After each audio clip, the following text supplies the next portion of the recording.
In 2019, I attended my first in-person leadership retreat. I wasn't excited to go at first because, frankly, I prefer staying at home in my comfortable bubble. I went nonetheless, and on day 2 of this 2019 retreat, I had an epiphany that an in-person experience, disconnected from the world, in a setting that stimulates revelation, is the key to complete leadership development. That is what I was experiencing. Since then, our Leading Saints team has been researching other retreats, and we are finally ready to offer our Gathering Saints retreat experiences. These are in-person getaways where we gather in a physical location around the world, disconnect from our busy lives, and take a few days to connect with God as we learn to develop as individual leaders. These experiences are for individuals with no official leadership title, and even those with a formal leadership role. These retreats typically take place in beautiful wilderness locations, and we are also organizing church history trips where we create developmental experiences in historic church settings like Kirtland, Nauvoo, and Independence. For more information about the next retreat, visit leadingsaints.org/gathering or click the link in the show notes. That's leadingsaints.org/gathering or click the link in the show notes.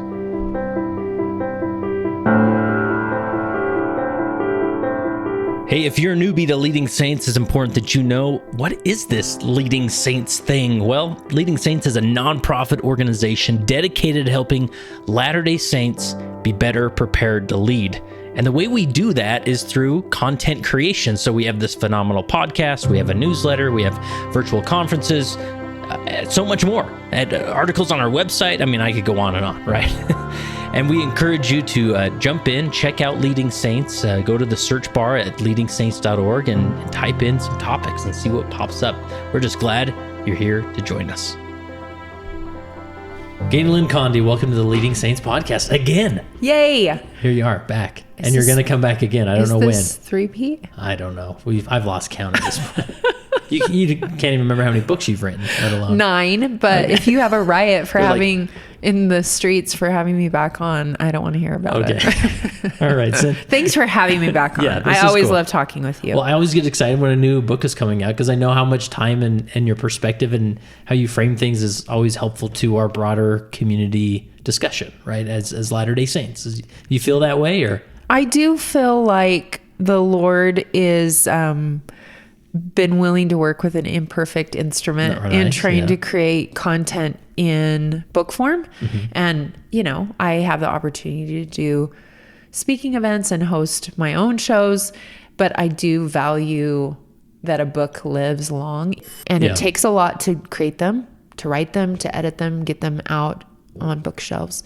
But I do value that you can pass on a book. Yeah. And I still value like a paper book versus a digital download, and not to take away from those people that like to read or listen to their books, but I like that tactile experience. And I value as an author that the Spirit can take whatever imperfectly I put on a page and twist it in a way that it applies to the reader in their life and where they're at. And through my books, I feel like I've been able to be a friend to people that are going through private stuff, and maybe they're not ready to share it with the people in their lives, but they've picked up one of my books and felt like someone sees them and understands. Yeah, that's awesome. And do you feel like, maybe put yourself into context if people aren't as familiar with you, new listeners or whatnot. I mean, because you're a writer, speaker, real talk host, come follow me resource and whatnot. How else would you have the strangest name on the planet? Usually people are like, you're that person with and they're trying to fumble through Ganel-Lyn. Yeah, I feel like the stewardships that I've been given include writing books, hosting shows. I have had the chance to speak all over the world, and I feel really grateful for that experience as well. Mm-hmm. I do local live TV, so some people only know me from that, which is funny when you think people know you from something and they're like, they only know you from that place. And so like you've done nothing else. Yeah. They're like, you're the Good Things Utah person. I'm like, I am, right? Yeah. I'm a wife I've been married 31 years. I am the mom of 2 kids, and my baby just graduated high school. So we will soon be empty nesters. We have a Google Doc started of empty nesting things that we're trying to think about and plan for. So yeah.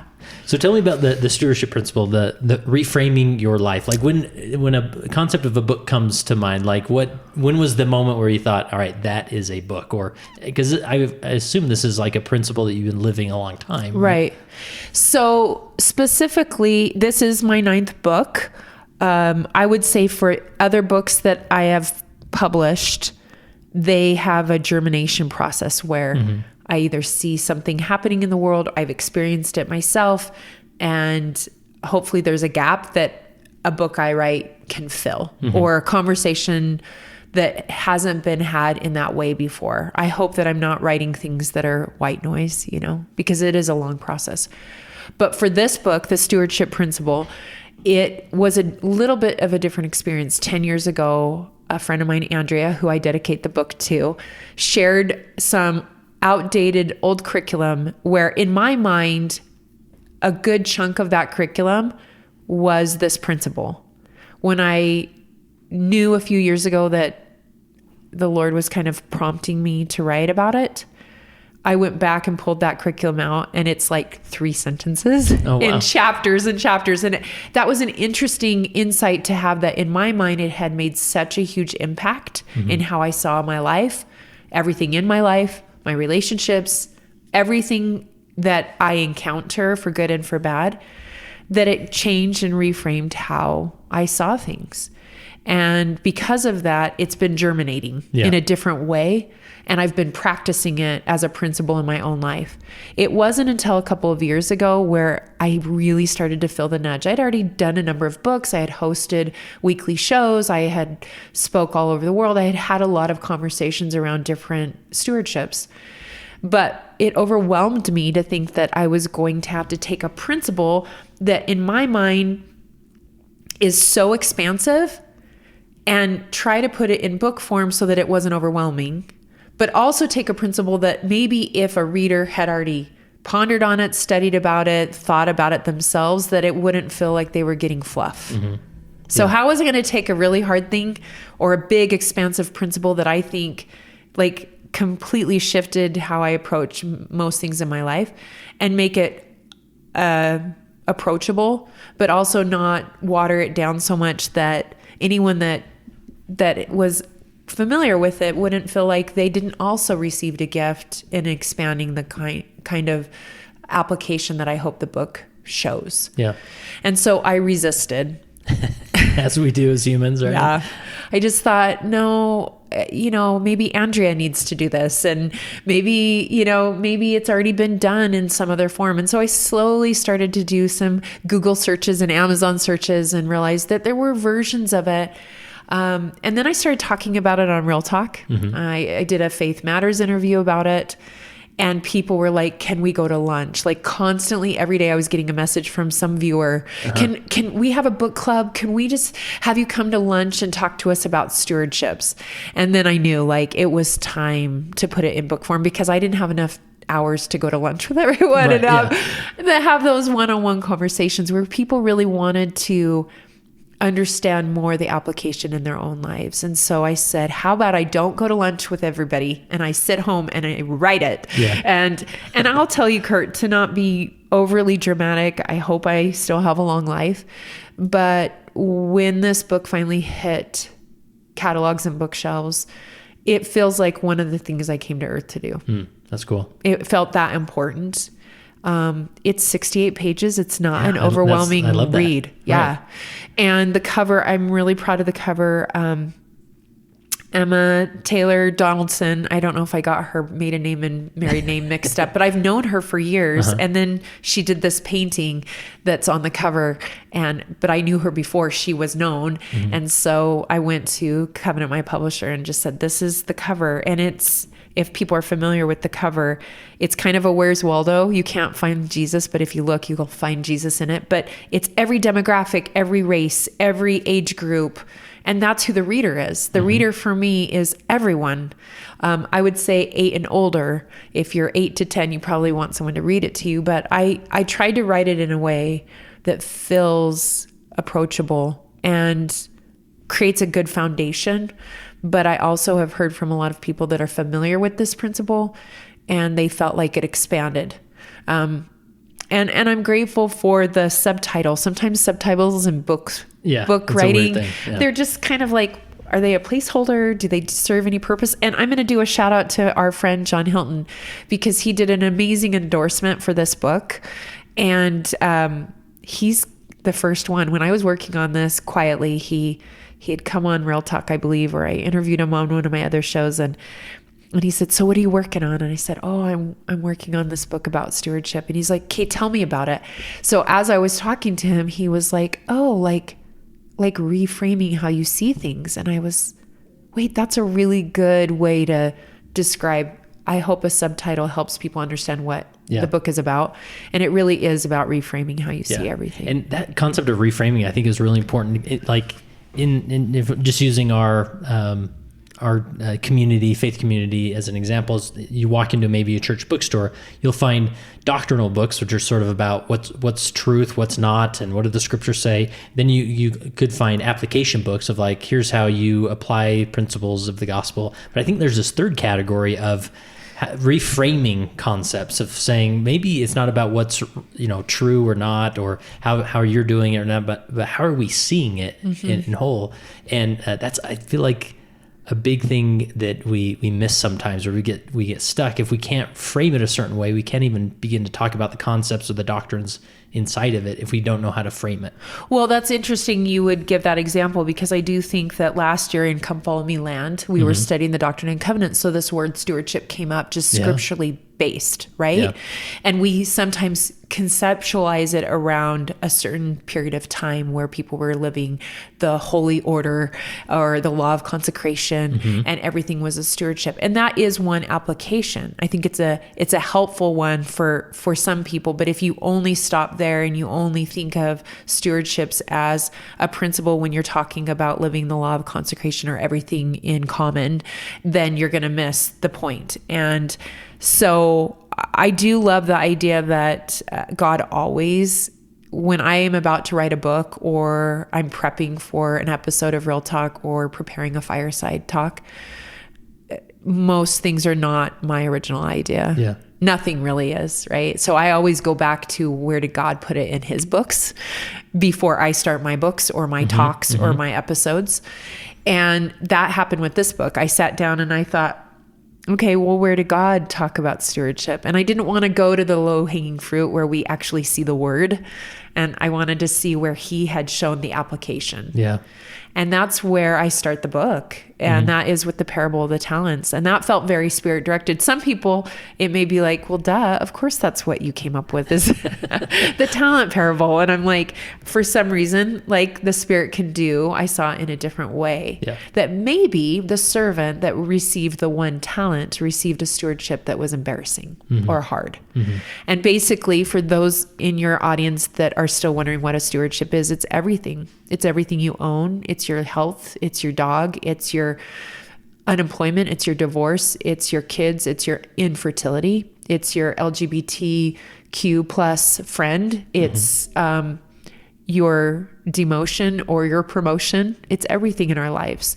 So as I comb through the scriptures and asked the Lord to kind of show me where he had taught it, that's where I saw that maybe the servant had received a stewardship, quote unquote, talent, but it wasn't a fun one. Yeah. It was a hard one. Maybe it was a heroin addiction. Maybe it was loneliness. Maybe it was depression, anxiety. It wasn't the stewardship that everyone likes on Instagram. It's not the one that everyone's giving an award for or cheering you on about. It's the one that feels private or personal or frustrating. And so what we know from that parable is the servant buries it, right? The master comes back and is like, okay, what have you done with your stewardships? And we know this parable because the other servants have taken it and it's been consecrated. It's expanded. And so the premise I start with in the book is, even if your stewardship is that one thing that no one's excited about, that's the hard stuff. Right.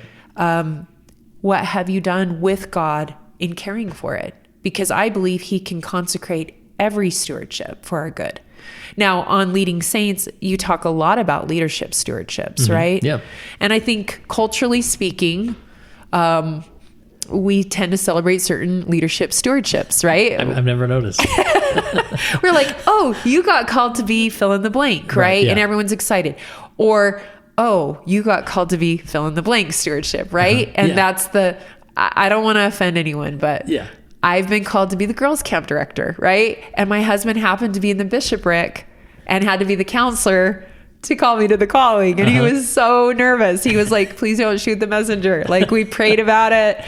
And it ended up being a beautiful, hard experience. Yeah. Like some really crazy stories. If you ever want a whole episode just on girls' camp leaders, I'm intrigued. I will come back and share some stories. But I will say there wasn't a lot of people in the ward just like high-fiving me. Like, look at you. Your family didn't come. They Right. were all there for the setting apart. Right. We didn't have a special like catered event after church that day. Yeah.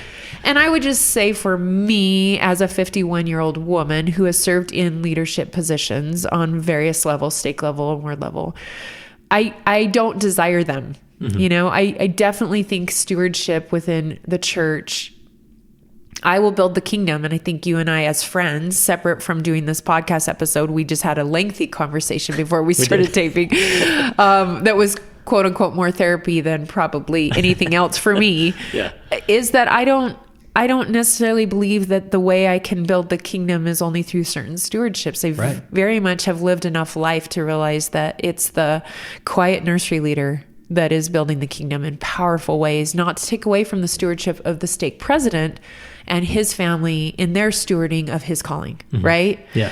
And as a previous Relief Society president at the ward level and stake level, I would just say it's the quiet director, you know, that is changing the testimony of a choir member more so than maybe the stewardship of the bishop at any given moment. I have a wonderful bishop. I've had a lot of bishops in my life, and we all steward differently. And so when I went to write this, I want to acknowledge from the outset that some stewardships are hard. Some stewardships are painful. Some stewardships are invisible. No one cares, right? Yeah. You're quietly doing them and only God knows that you're putting in the laundry for the 10th time that week. And then there are other stewardships that are visual, that are obvious, that everyone sustains. And you get a lot of maybe validation and recognition from. Right. Yeah.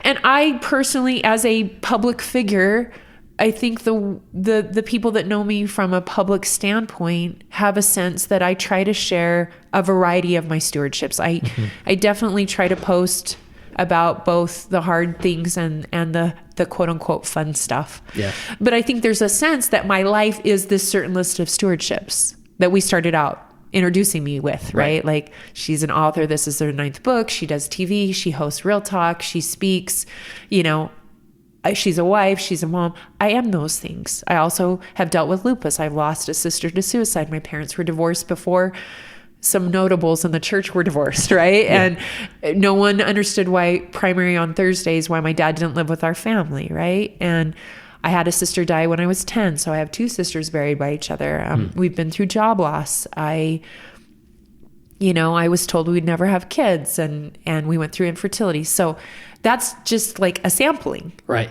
Every person on the planet has that same kind of bio. Yeah. Where we have a mix. I call it the fruit salad of the good stuff and the hard stuff, you know? And that's interesting because we do have these, we sort of frame stewardships in different lights, where I remember this, and I'm about to say something very controversial, especially in this audience. Now everyone's going to listen. Yeah, so buckle up here. But we often, we'll think about the bishop or the Relief Society or the stake president. We'll think, wow, you've got so much on your plate. You've got so much to do, whatever. But I also felt like when I was a bishop, to have what you felt like was a stewardship, it was almost too easy at times, where you were served on a platter, like the person that you could serve. Like, they literally walked in your office, sat down and said, help me. Yes. As opposed to the other member who's just like, where I don't have that stewardship to say. I go home and I'm like, okay, I have a lot to do, but it's sort of kind of fluff, or, why don't I just sit down and binge, that streaming service or whatever it is. And so it's almost at times more difficult for me to go out and find that stewardship or focus on that stewardship because it's not on a pedestal, or it's not naturally, these problems aren't naturally coming to you. So I'll definitely say that being a bishop is hard. Being a church leader is hard, but also recognize that for that season, that stewardship, those opportunities can easily come to you. I don't know if there's it's super effective to say that certain stewardships are intense, but like you said, they're clearly defined. Right. One's not better than the other. It's just how it is. Right. And I think like currently my husband is ward mission leader, which is technically not even a calling anymore, but this stake has decided that it's still effective. And I see how we're trying to interpret that calling in our family, and me supporting him and all of that. And so I think that's a really good point, because I'm also living through a season of my life where my stewardships are changing. My youngest is going to move out and go to college, and we're not quote unquote grandparents yet, but we're empty nesting soon. And I've really been kind of in an identity crisis the last few months. And I've talked to you as a friend about this because it's kind of bumped up against all my other stewardships. It's made me look at all of my other stewardships in a different way of like, what do I value and how am I contributing and is it effective? And so I hear from a lot of 50 plus aged women on social media that are like, thank you for speaking for the silent few of us that are like confused of, wait, parenting, what does it look like? How do I steward in this way now that my kids are adults? And I often say that if you don't understand stewardship, the quickest way to explain it is through parenting, because the opposite of stewardship in the book is ownership. And the quickest way for me to go to ownership is in my parenting. And like, I own you. I own you. Anything you become is a reflection on me. Right? Yeah. And there's a lot of content out there about raising your kids to a certain age, and then it goes to like radio silence. Like there's nothing on, there's hardly anything. My book, and I don't know how many books are even been written about parenting adult children, because the stewardship of parenting changes. Yeah. I don't get to decide what you wear, where you sleep, what you eat, who your teachers are, who you hang out with and have a play date. We're not even having a family home evening lesson to fix that anymore. Nor right? is there like a date that it's all right, on this date, the stewardship changes. Yeah. It just naturally, you wake up one day and you're like, oh wow, I can't do that. Right. I can't steward in that way anymore. Right. And my poor children don't have a lot of privacy because of the work that I do. But I asked my son when this book came out, because I hypothetically talk about him and then I call him out specifically. I talk about ADHD in the book and that stewardship. And I asked him, how have we effectively stewarded this last 18 months? He quit college and moved to Hawaii for a year, and has recently returned and is back in college. But during that time, that was an example where if I didn't know this principle, I could have really ruined that relationship.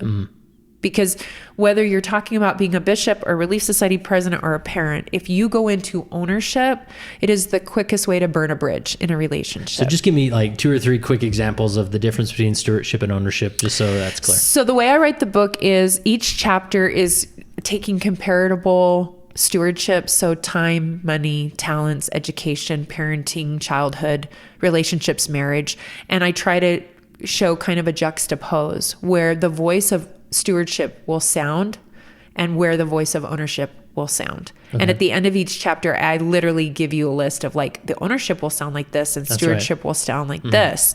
And the reason I do that is because to me, a principle is practiced. It's not perfect. And so even though I've known about this principle for 10 years, I have to keep choosing into stewardship out of ownership.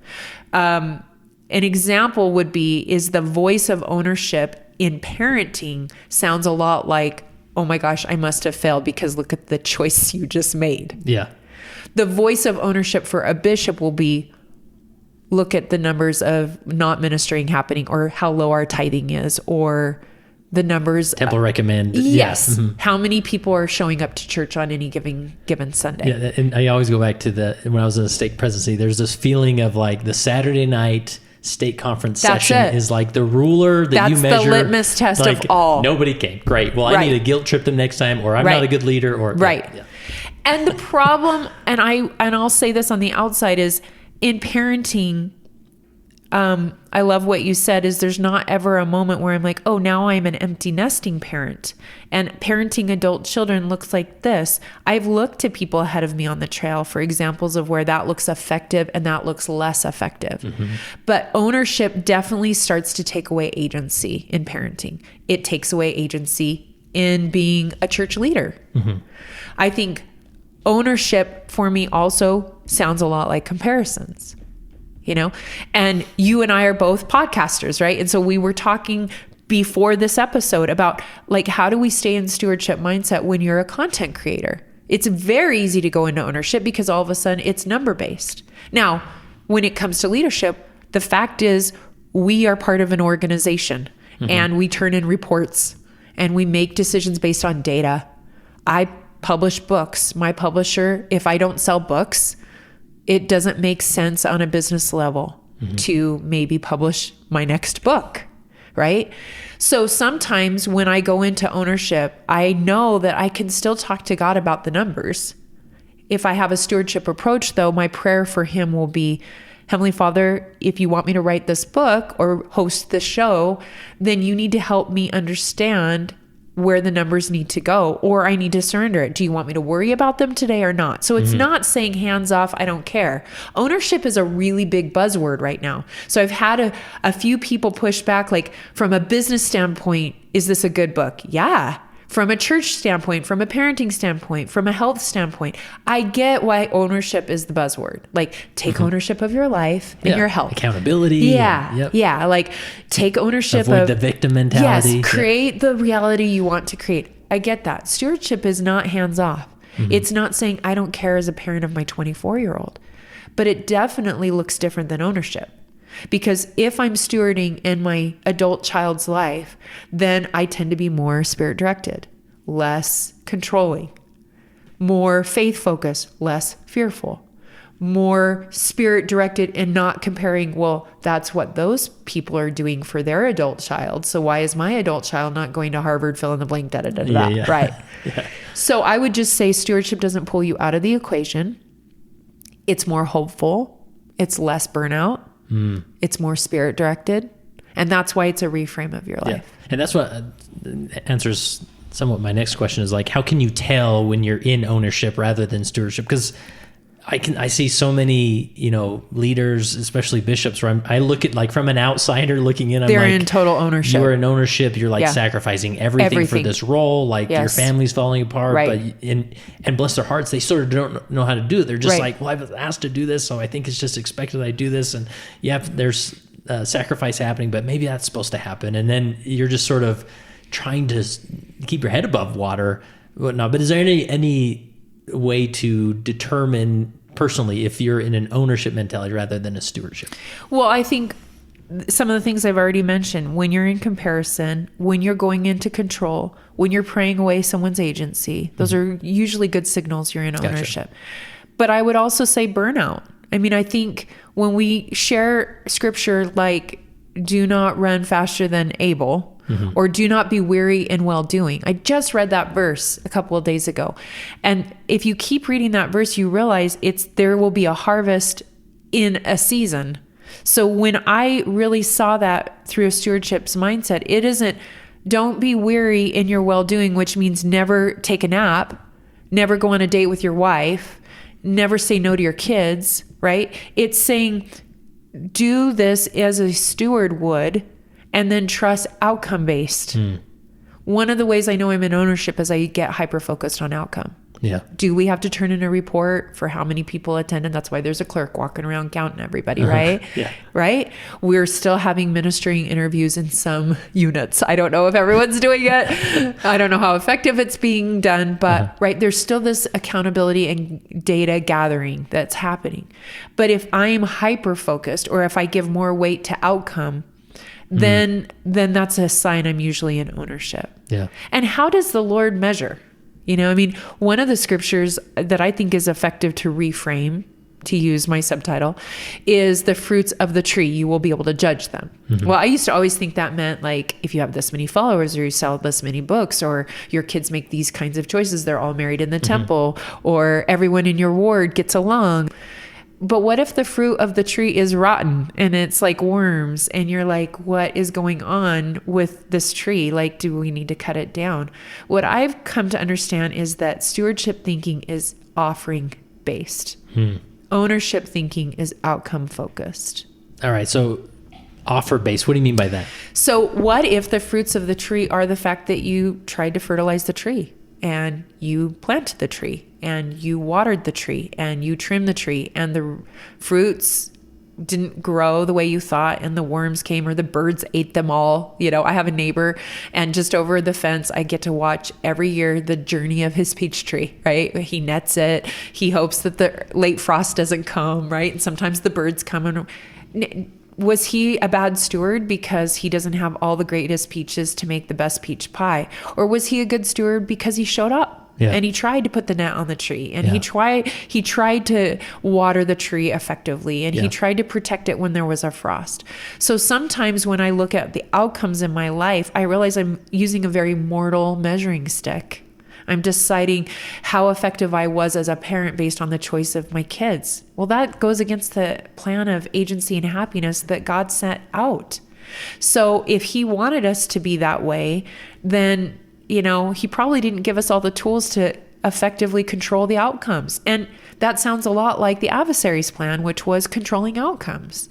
And so I like to remind myself that when I'm feeling discouraged, I'm in comparison, I'm going into ownership, that usually my eye has gotten hyper focused on outcome and I've made a story around the outcome. Yeah. I've decided that wherever at any given point my kid is at, my health is at, my book sales are at, the views on my show are at, says something. Yeah. And what does it say? What if the fruit was that I did the show, that I called the kid, that I checked and texted the sister that I'm assigned to minister to? Not how close we are or did she show up to church next Sunday? But what if the fruit is my offering? Gotcha. Yeah. It's the boy with the fishes and the loaves. You know, I mean, at any given point, if he had been outcome focused, he would have maybe never even offered his little fish and loaf. Mm-hmm. But when we did finally measure it, when Jesus was part of the equation, there were leftovers. Mm-hmm. So I've come to understand that if I'm in stewardship, God stays in the equation. When I go into ownership, I'm saying, how about I just take the wheel? Yeah. So what do you say to leaders who are taking a deep breath? They're like, she's calling me out. Yeah. I'm there. I'm outcome focused. I'm in that ownership. Like, then what can we do? Are there certain questions we ask as far as ask ourselves, or what can we do to pull ourselves out of ownership and refocus on stewardship? Well, I would say first and foremost, the first step is acknowledging there's a problem. Right. Right. True that. So when you all of a sudden see that like you're burning the candle at both ends all the time, it's affecting your health and your relationships outside of the stewardship of whatever your leadership calling is. Mm-hmm. I would check first and foremost, what story are you telling yourself? Usually for me, when I go into ownership, there's some fear that's associated with it. And there's a sense that somehow my worth is tied into that stewardship. It's not enough, right? It's not enough. And it really isn't enough. If I'm in stewardship thinking, then I've realized that, like, honestly, Kurt, people congratulate me and celebrate a lot of what I put out into the world. Mm-hmm.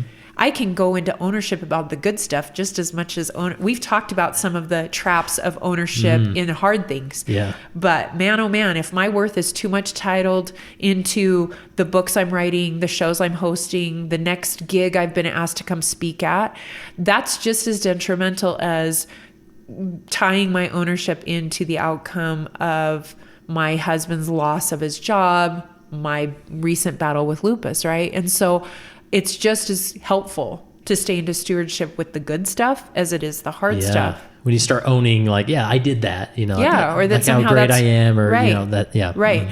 I would also say faith friends become super helpful and I've talked about it in other books and in other scenarios before, and conversations I've had with you pull me out of that ownership mindset. I go to people that I trust when I can tell I've slipped into stewardship or ownership and out of stewardship in a specific stewardship. So for the bishop or the Relief Society president or the mission president or the stake president, right? Whatever the stewardship is that we're talking on a leadership level, I don't know if we do a super effective job of counseling with others within those stewardships. I do believe God values it and gives us presidencies for that exact reason. I mean, I think ultimately presidency should be a council where you can say, I think I'm in ownership here and I'm discouraged because sister so-and-so, it's not playing out the way I thought.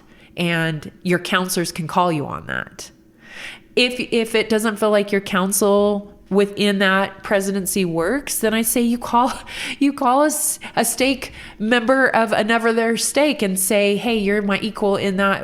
How have you navigated burnout? How have you navigated situations where you don't feel like you're making any change for good and your family or your personal life is struggling, right? I think that's where we were wired for connection, right? And I end the book talking about building Zion in this way. Like, to me, stewardship is brilliant when we talk about building Zion. I talk about my neighbor who's super effective at like making jewelry, baking cakes, doing art, like so much creative energy in her life, and how she's built Zion just by sharing those gifts and talents. Those are not my gifts. Yeah.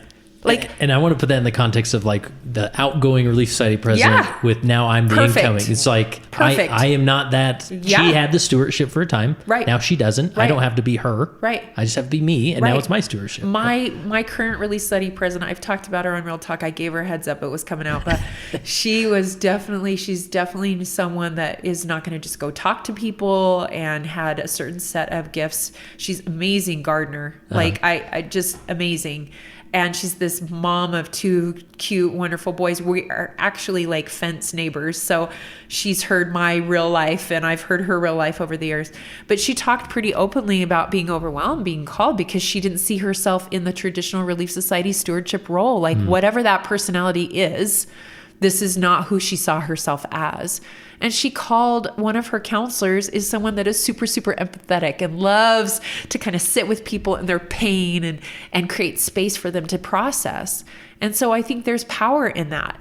Yeah. That God isn't asking us to be brilliant in all the boxes. Yeah. That he really, I believe, is going to build Zion because my neighbor is super good at making sourdough bread and I'm super good at buying it. You know, and everyone during the pandemic that trained for a marathon, I was not that girl, right? But I am awesome at vacuuming. I am super good at it. I hope in Zion there's carpet because I will be an effective contributor to Zion by vacuuming, right? My mother-in-law is so brilliant at cooking and sewing, and she made my husband suits on his mission. If that was what the definition of motherhood was in stewarding, I'm in trouble. My kids never got homemade clothes from me. I think they got homemade bread once in a while, and it was not effective. And so I've had to really challenge, especially as a mom that has the stewardship of lupus and chronic illness, what did mothering look like? And I think in the church, we're doing a little bit better expanding what we culturally define certain roles as. I think podcasts have helped in that. It's pulled the curtain back to say, oh, wait, you're the Relief Society president and you don't do whatever activity every September the way my Relief Society president always did it, right? And I think that's why we have calling changes. Yeah. Right? Yeah. Like we pass the stewardship around. Yeah, because if not, it's the traditions of the fathers. Yeah. And mothers that get passed on, like, well, we always, every July 24th, we all put on our pioneer bonnets and do that, right? Yeah. There's nothing wrong with that. But if we start to believe that the doctrine of the church is based on the traditions, then we get in trouble, right? And then we're less effective in accepting callings. And I think God shows the expansion and building of the kingdom because he wants my neighbor's perspective on how to be a Relief Society president at this time versus, what was traditionally done or previously done. Yeah. And so I hope that answers the question. I hope bishops out there especially call other bishops or confess to the stake president they're burnt out. And stake presidents will pick up this book if they don't understand this principle. Like it's less than $7 at Siegel Book, Amazon, and Deseret Book, right? And if you don't understand the idea of stewardship and you're counseling with people that are in your stewardship and you can see ownership is burning everyone out, I think we have too many people that have already walked away from our faith because they were in ownership for so many years. So true. It's so easy to go, wait, I did a lot of doing and the cake didn't come out the way I thought, in all that sacrifice, tithing, paying, whatever. I don't remember which general conference talk it was. You're going to help me on this one, that it's not the vending machine principle, right? That we believe a lot in the doing. But sometimes the stewardship God is asking us to do is to not have a calling. Yeah. Or not do something. Or like in the words of my son, he said, the way you were an effective steward this year was you didn't say or do a lot. Well, he lived in Hawaii, so that created a boundary, right? But I was lost sometimes to know, like, am I being a good mom? Yeah. What does it look like to be an effective parent for my kids at the stages of life? And one of the things I will suggest is, as bishop, as a parent, as a grandparent, as a mission companion, ask your child, your mission companion, your counselors, what does support look like? One of the ways I go into ownership is I decide what it's going to look like. I already decide, like, this is what it looks like to be a good mom. This is what it looks like to be a good Relief Society president or a Young Women's president, right? And this is what a good ward looks like. And you walk into ward council, I already know sort of the direction I want to go. And right. I'm owning it. Right. You know? Yeah. And I think one of the reasons why the conversations you have on this show are effective is because it gives a window into a different approach. Yeah. And it starts conversations, right? I hope people pick up this book and I've heard from readers already that they finished it and started it all over again because they couldn't unknow what they knew. Unfortunately, they all of a sudden saw everything different in their lives, which, as the author that was scared to do this, I'm grateful to hear that it's had that effect, that people that didn't understand it at all of a sudden couldn't not see their table, their wrecked car, their failed marriage as now a stewardship. It's not God saying, well, I really love so-and-so, sister so-and-so, because her husband's the bishop, and I don't love sister so-and-so because she's going through divorce. It's stewardship. Yeah. It's stewardship. And it makes me think of a time I was serving as bishop and working with this gentleman in my ward who's going through, his marriage had fallen apart. He was in an apartment by himself, just struggling to like have a decent job. And I remember this moment looking at him and I knew his background, and he jumped through all the same hoops I had jumped through, but for some reason we were on opposite sides of the vending desk. Machine hadn't kicked out the same life. I was on the bishop's side. Yeah. He was on the I'm having a problem side. Yeah. And I couldn't put to words why that was. But at the end of the day, it's like, that's your stewardship. This is my stewardship. Yeah. It's not because I somehow cracked the code and figured something else to land me on this side of the desk. This is where we're at. Yeah. And both opportunities can sanctify us. Right. And you know what? I would just love to say this. Like, people have already asked, is there a follow-up book yet? And I'm like, can this be out on the market a few months first? But I would say there are a few areas that if I was to do a follow-up, this is no promises. Okay. Please don't write me about that yet. That I would love to have a further conversation about. One area is our brothers and sisters in the LGBTQ plus community. I talk about our mutual friends, the McIntoshes, and their stewarding of a child that's gay. And I would just say, what I love about this principle is if you're in leadership and you're sitting across a desk like you were in that scenario with someone that is dealing with some stewardships that are challenging or different or difficult, there's hope in that position as a leader in helping that individual reframe how they see that. Right. Because when we see friends that are of color that have lived through difficult times in our history, not just in the church, but in the history of our nation or the world, how do you frame that in a way that feels hopeful without negating the challenge of that experience? Stewarding, or the stewardship principle, allows you to sit across from someone and hold space for their experience and honor their stewardship and not have to solve it. I don't have an answer for my Black brothers and sisters that have been horribly mistreated and misunderstood and at times overlooked. I don't have all the answers for the paradoxes for my friends of my faith that are also trying to navigate gender identity or sexual identity, right? Yeah.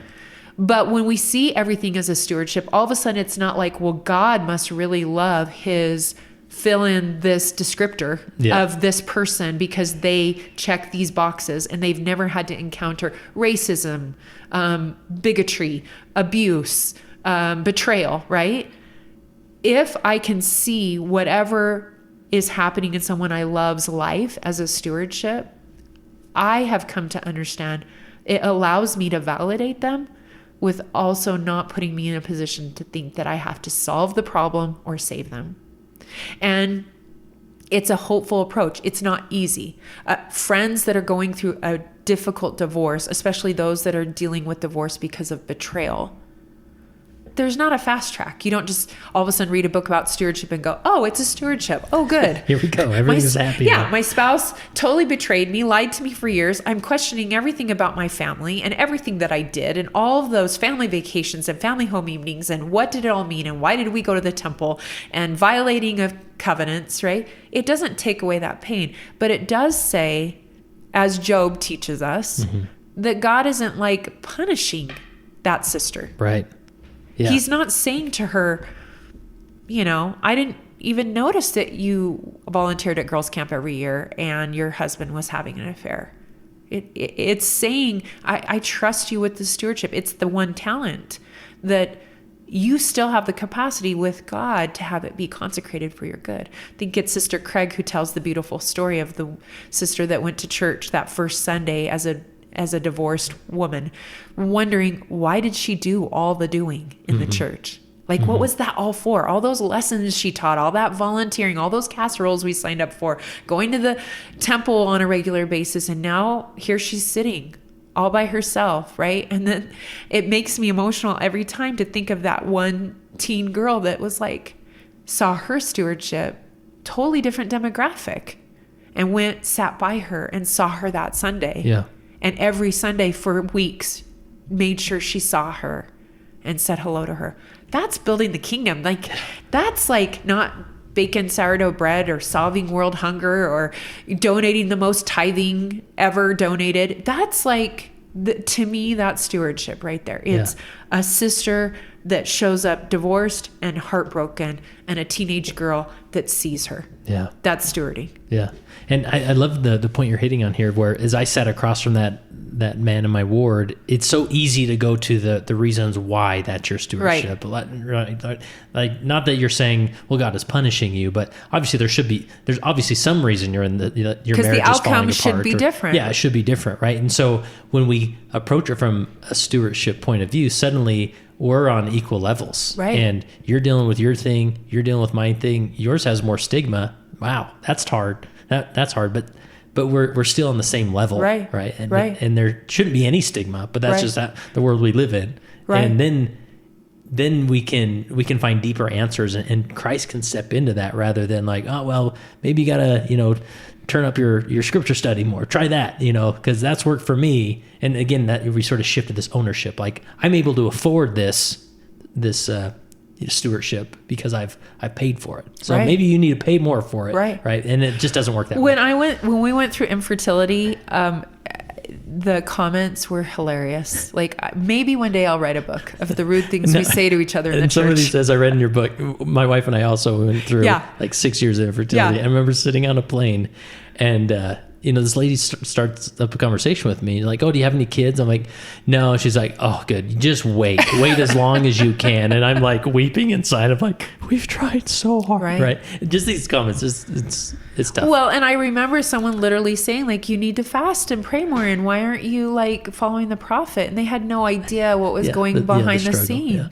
But if you read the scriptures, obviously the theme of infertility is plentiful. Like, I just remember thinking, wait, I feel like God is pretty clear that it's not based on my righteousness, or else he wouldn't include Hannah and Sarah. And like he was clear that he wanted to acknowledge that stewardship. Right. Mm-hmm. And I would just say to those that are, wondering, I just recently, in preparation for taping Real Talk, was studying the book of Job.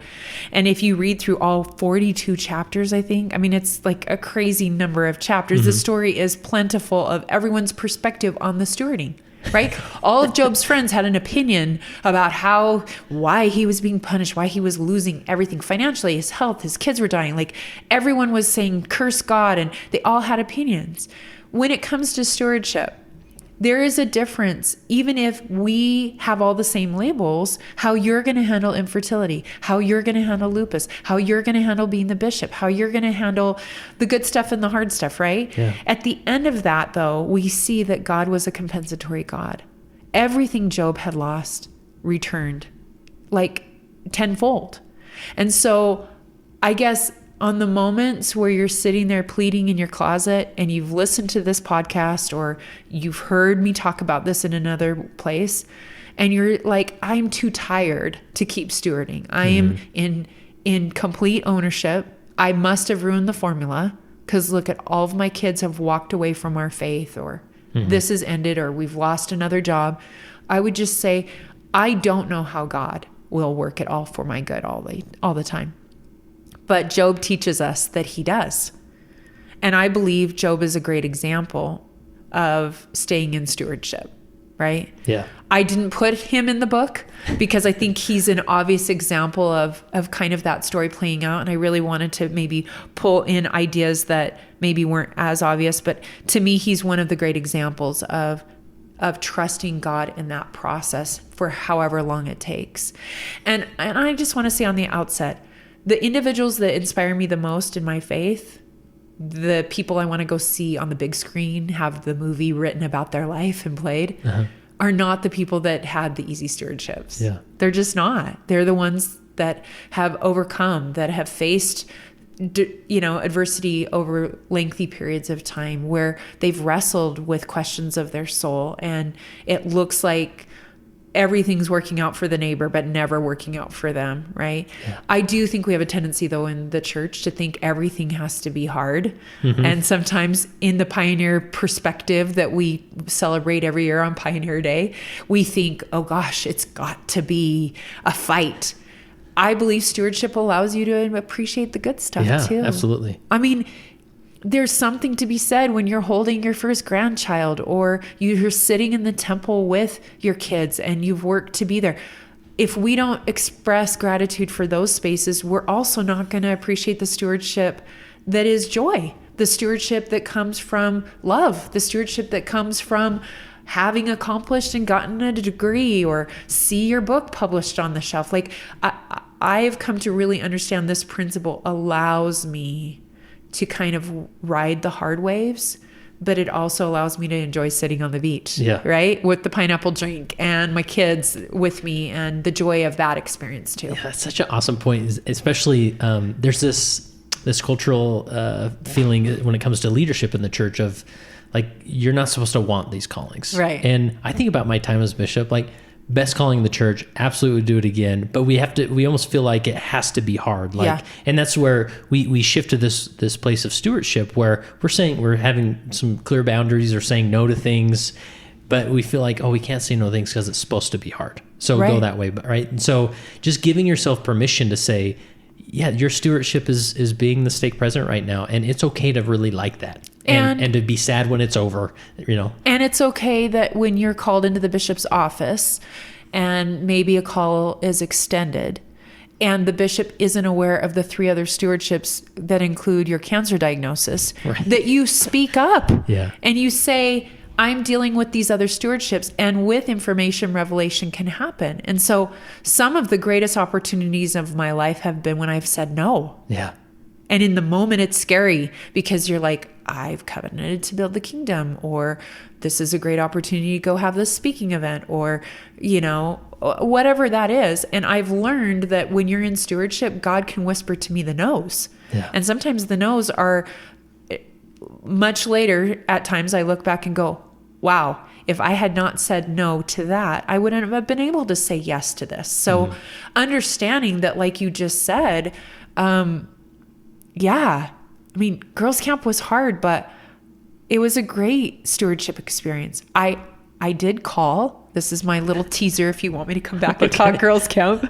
I called a food director. That was the greatest decision of my life. Love it. Because I'm like, I had a vision of the theme and spiritual content and the organization. I'm really good with the spreadsheet, right? But cooking the food and managing the food and that stewardship felt so overwhelming. And the sister they called was brilliant at it. And that's all she had to do. We had the best food ever at that Girls Camp because her stewardship was just the food. Right. Yeah. And so I think that's a really great example. I mean, a little tongue in cheek that like, I don't have to be everything for everyone. Yeah. I mean, it's stewarding is about God saying, I gave you 5 talents and you 1. And in his economy, he's working that out. Now, I will say there are times and seasons in my life where I'm like, man, I don't have very good stewardships right now. Like my talent list is not that cool and exciting when I see so-and-so, sister so-and-so, and brother so-and-so in there. Right. And that's a signal usually I've slipped into the ownership mindset because I do think God is like brilliant about like, I'm going to have teachers, I'm going to have mechanics, I'm going to have cake decorators. I jokingly say I have 2 kids with naturally super curly hair. My husband and I do not have curly hair. They have started bad rumors about why they both look the way they look.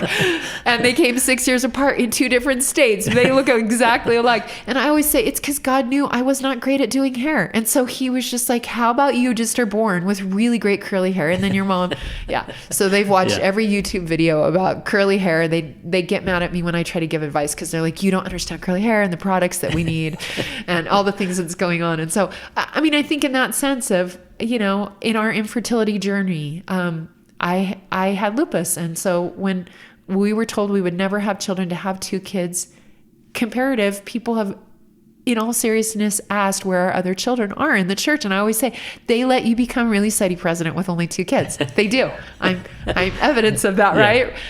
Because culturally speaking, large families were the norm. Yeah. And so what's wrong with us? Why do we only have 2 kids? Well, my stewardship experience has been this. I also know the Lord has invited me to do things that if there had been more kids, it wouldn't have probably happened in the way that it did. Yeah. Now, do I think my husband could have been an amazing father of 6? For sure. He's going to be a great grandpa because he's magic with babies but he always tells me I'm fine with our stewardship, our 2 kids. That's what we have, right? Yeah. So I think comparison is crucial, especially in the church. We so easily slip into what the norm is because there's a handbook, right? There's a handbook describing everything we do and there's record keeping. And we have mistakenly believed that it always looks a certain way. And I think especially if you move outside of Utah, if you move outside of the United States, there's different versions of bishops and Relief Society presidents and camp directors and Girls Camp in general, right? All over the world. And that expansion, that diversity to me is divinity. And I hope that we make more room for your gifts and talents, include also your hard experiences. Like Zion's going to be built by my friends that have been single moms, right? They're going to be built by my father-in-law that died with MS. Like to watch him as a bishop with MS and hobbling up with 2 canes and then eventually in a wheelchair, and then watching him as a grandfather and a father when he literally couldn't get out of bed for a year before he passed. In his mind, he wasn't effective at all. And I remember sitting with him and saying, Dad, you have no idea your legacy. And he's thinking, he had to retire early as a hospital administrator. He constantly had black eyes as bishop because he was falling all the time, right? But I remember saying to him, what you've taught your children about what faith looks like, what surrender looks like, what it looks like to trust in God when your body doesn't work. That was a stewardship. Nobody was high-fiving him. Like, yay, 15 years of MS, and then you die, and your last year of life, you're in bed waiting for help. But I remember him tying a laundry basket with a rope around his waist and crawling to try to just help with the laundry as my mother-in-law went back to work to have health insurance, right? I don't think anyone would say that was a fun stewardship, right? To watch that. Right. But I watched them steward. And then years later, as we then were dealing with my health diagnosis and my husband as my spouse, I've watched him be sensitive, supportive, understanding. I can't separate that he watched his dad and his mom, right? So don't underestimate how your stewarding is influencing and inspiring others in their stewarding. That's different than comparisons. Yeah. When I look powerful. at others in their stewarding, and it's very different than mine because I'm not asked to experience what they're asked to do, I still can gather the lesson, you know? It's my neighbor whose wife had early Alzheimer's onset at 43 and then was called to be bishop. And I watch him every day taking her for walks. She's non-communicative. He brushes her hair. He takes care of her, right? In ways that I'm sure he would never say that his life is filled with a meaningful marriage that meets all of his needs. But he honors in that stewardship, and he has inspired me because I think, what is marriage? Right? Is it that every single need is met for me all the time? No. In marriage, just like with my in-laws and this neighbor of mine, it's about that covenant-keeping commitment at times. That's not easy. That's an oversimplification of some stewardships that have inspired me in the last few years.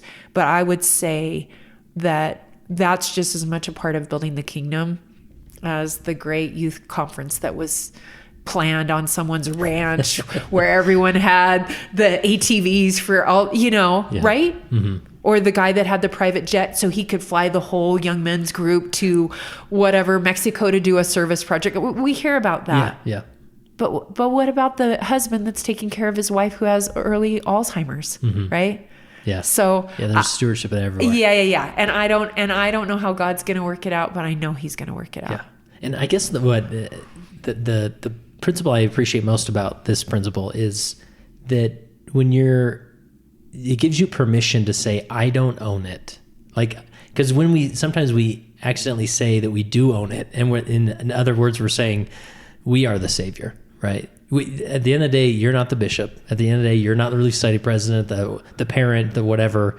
You just have a stewardship. He's given you this part of his vineyard, and he's saying, would you be a steward over it? I've got it. I'll figure it out. But would you help me? And because through that, you will become more like me. And it's beautiful. And think about how quickly we all get burnt out when we're in ownership. Yeah.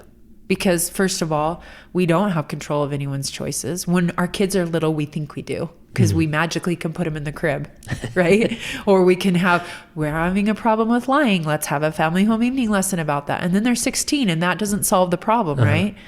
So I would say exactly what you just reiterated is that the way God keeps me in the game is when I stay in stewardship. If I go into ownership, I want to bail. I'm burnt out. I'm frustrated. I'm discouraged.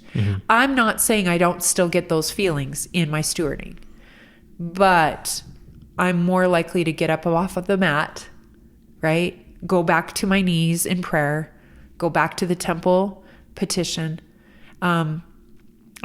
What's coming to me right now as we've been talking is the bishop or the parent or the spouse of someone going through a faith crisis, right? How do you navigate that when I think most families, I don't think I'm going out on a limb here, are going through that at some level. Someone in the family is going through it. If we approach it as a stewardship, it changes things because I hear from friends and family members that are the one going through the faith crisis, quote unquote. They don't always love that term, but faith journey. Right. And maybe even removing their names from the records, leaving the church, whatever that is. How do you preserve a relationship in that?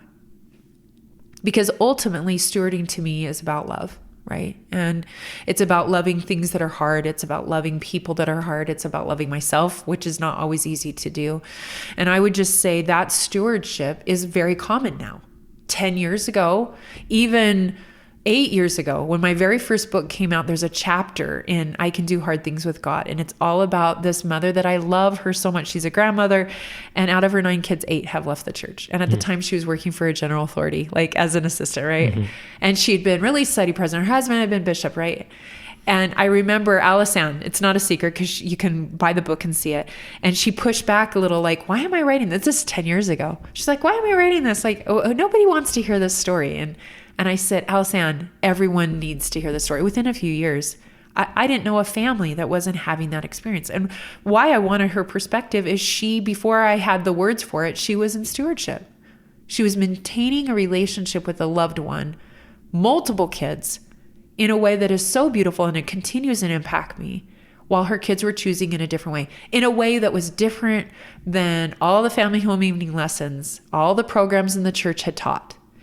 And to this day, her relationships have stayed and flourished because I believe she stayed in stewardship. And so whether it's the person that is coming to you saying, I've read this about history, or I've been offended by this leader, or I'm not okay with this policy anymore, can you approach what they're experiencing as their stewardship? Instead, well, what do we often do? No empty chairs. It's cross-stitched on the wall, right? And what's going to be eternity if my loved one who's a returned missionary, who's been a bishop, is now out of the church? What do I do with that? Stay in stewardship and then honor that they're in a stewardship. Yeah. Is it possible that their journey is exactly the stewardship experience that God has intended for them? And do you see, like, I can almost feel the collective, like, deep breath versus when we're in ownership. Right. It's like, so I got to save them, and they're violating their covenants. And what does that say about me as a mom, as a father, as a stake president, if I don't go in? Versus the bishops or stake presidents that show up and just sit in stewardship with an individual and say, I honor this where you're at. I love you and wherever you are at in your decision making. I don't know. It's easy for me when it's everyone else's stewardships. Let me just be fully transparent.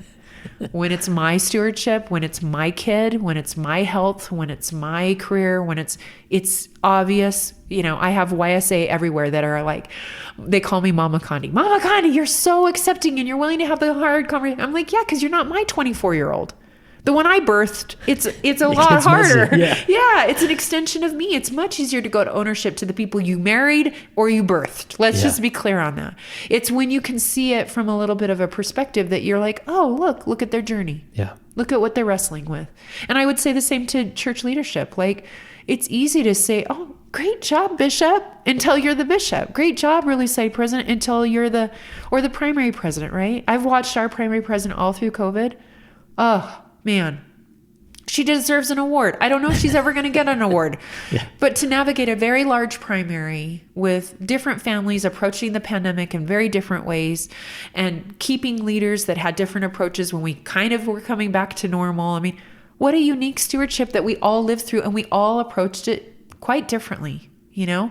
And was there a right or a wrong? So before we go into too much prescription on this, like, what's the prescriptive way to be a good steward? There is no way. And you may be stewarding the exact scenario I'm stewarding and do it very differently. And that's okay.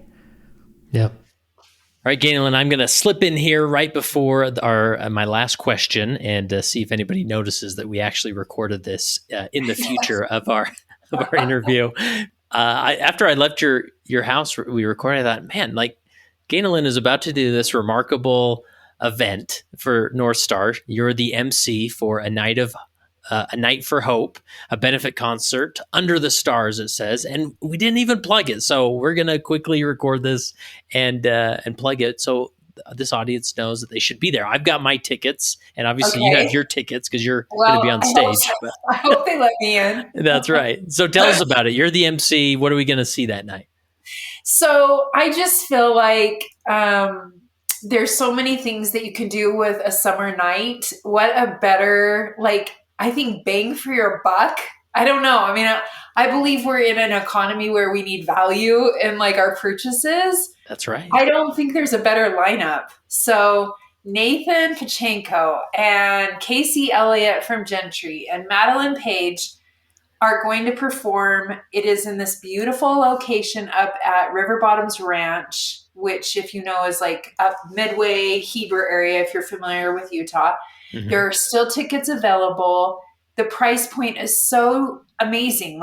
It's worth it. There's going to be a silent auction. It's on August 5th. I'm really honored to MC this event. There are some surprises that I do not have permission to share. Oh boy. But I'm going to say you're going to get more than you expect. And I think anytime you go to a concert or an event and you walk away thinking okay, I got what I paid for, but I think I even got more than that, it's time well spent. And for me, in the work I do in faith communities, in mental health, in the schools, in businesses, hope is kind of a theme of what I try to share. And the goal of this night is just in the gathering with beautiful music and a beautiful surrounding. It's not going to break the bank, but you're going to have these like world-class performances and also some messages of hope. North Star is an organization that's dear to both you and I. Yep. Did we meet at North Star? Is that how we first met? I don't know. Maybe not. We met before this life, Ganel-Lyn. I don't know what. Did we have a reunion at a North Star event? That's right, I love North Star. I love doing any work within the LGBTQ plus communities, but I also really value what North Star's goal is to minister to those that are trying to wrestle in the paradoxes of faith and gender sexual identity and support church leadership and family members of those that are dealing with those stewardships. And so we've talked a lot today about stewardships, and I just think we would love to have anyone that feels like they need more hope, that they want to gather in a positive space with people that are wanting to share hope as well, and then listen to really good music in a beautiful surroundings and setting. I don't know how much I'm going to add to the event because I'm just the MC, but I kind of feel like with this lineup, I probably can't ruin it. I don't know. Maybe I could. Maybe I'll say the wrong thing and fall down on the stage, and then I'll go viral for things I don't want to go viral for. At least come for that. See if Ganel-Lyn completely screws this up. Yeah, the hope is to not do that. The hope is to add hope to a night of hope. So yes, I think you'll do great, and I will be there. And so if those in the audience that come, we're putting the link in the show notes so you can buy tickets and look at the concert starts at 7, but the doors open at 6. And so I would love, Kurt knows this about me. I give free hugs. So if I'm at a book signing, you don't even need to buy one of my books. You'll get a hug. Come to the event. Please introduce yourself. I'm excited to be with people I love in this community. North Star always puts on great events that leave me better. And it always helps me stop and look at my own stewardships in my life and see them with a different lens when I'm with a community of those that are a part of the LGBTQ plus communities. And so this is a night for everyone. It's for everyone that needs some hope. And I think that covers everyone on the planet. So if you're happening to be in Utah on August 5th, maybe people are listening to this podcast like in 2027. This is 2022. Do not come to, don't go to River Bottoms Ranch in August 5th of 2027. I don't know if we're going to be there. So, right? That's right. So where would you send people? They want to check out the book or learn more about all the many projects you're working on? So my name, Ganel-Lyn, that's my website. So it's just easy Google to, it, yeah. Google is always like, oh, her, that weird. Yeah. I'm on all the social platforms, so you can find me there. The book is Amazon, Seagull, and Desert Book. Sometimes it's in Costco, but I never get a text beforehand, and so if they're gone, I need you to buy the sample, lady. Signing copies. I know, right? I'm ready to do that stewardship. Yeah. That's good. Anyone that's going to be in Utah this summer, at the time of this taping, I'm going to do some book signings, which for a few years we weren't able to do that. Yeah. So I'm excited to do that. So my calendar's on my website, and I love hearing from readers. I just saw on a Real Talk episode on YouTube, a viewer is buying copies of the Stewardship, giving it to anyone that asks her about it. Oh, nice. I was like, I don't know who this person is. I've never met this viewer, but she's like, this book has completely changed my life. And so the minute I start to talk to anyone and they want to know what is stewardship and they take a copy, it changes how they feel and see things. And that's the greatest thing to hear as an author, that it's a jumping off point, but that it's filled some gaps for some people. I just heard from a mom of a gay boy, and her son came to her a few years ago, and she just said, my son is gay, and he came to me 2 years ago. Why didn't I know about stewardship? And I have a sense it was not navigated perfectly, right? Like sometimes our stewardships catch us completely off guard and we mess it up for a while. I hope this book brings some healing too, because if you're in a situation where maybe a relationship has been strained because you didn't steward correctly, or you didn't say the quote unquote whatever we think is the right thing, because we're caught off guard or we're heartbroken because stewardships feel different, they look different than we thought, the dream for our kids, the dream for our callings, the dream for our careers, we can always circle back. That's the good news of the gospel, right? So I hope it brings hope. That's what people ask. What's your thing? What do you want to be known for? What's your brand? And I'm a Jesus biased hope motivator, and that's it. Yes. I mean, we need hope, and for me, hope is not stagnant. It's choosing it again and again when it looks like things aren't working out. And for those that are dealing with some hard stewardships right now, I see you. God sees you, and He's working things out for your good. And for those in leadership, it's not easy. It's a stewardship. Like, be careful when you start correcting your church leadership, because they volunteered for this, right? No one as of today is being paid to be the nursery leader. So if you're feeling like you could do a better job in that stewardship role, right? Sometimes I think just say thank you to the people that have said yes to doing the stewarding in our wards and in our stakes, because it's often a challenge to figure out how to do it and balance all the other stewardships of our lives at the same time. Like, we don't put all the other things on hold just to be the bishop or the really slutty president.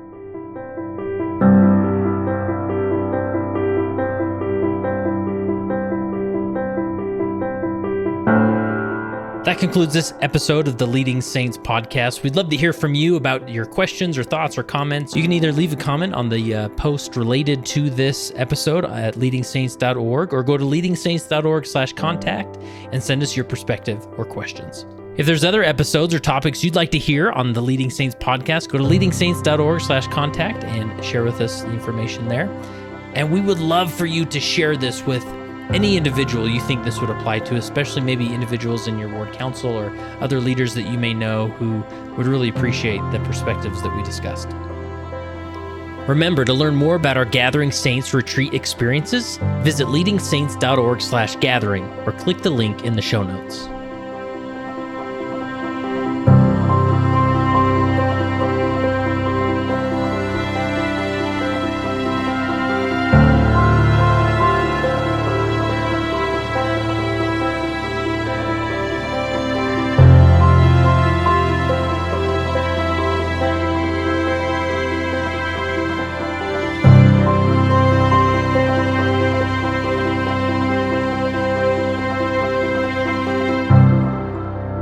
It came as a result of the position of leadership which was imposed upon us by the God of heaven, who brought forth a restoration of the gospel of Jesus Christ. And when the declaration was made concerning the only true and living church upon the face of the earth, we were immediately put in a position of loneliness, the loneliness of leadership, from which we cannot shrink nor run away, and to which we must face up with boldness and courage and ability.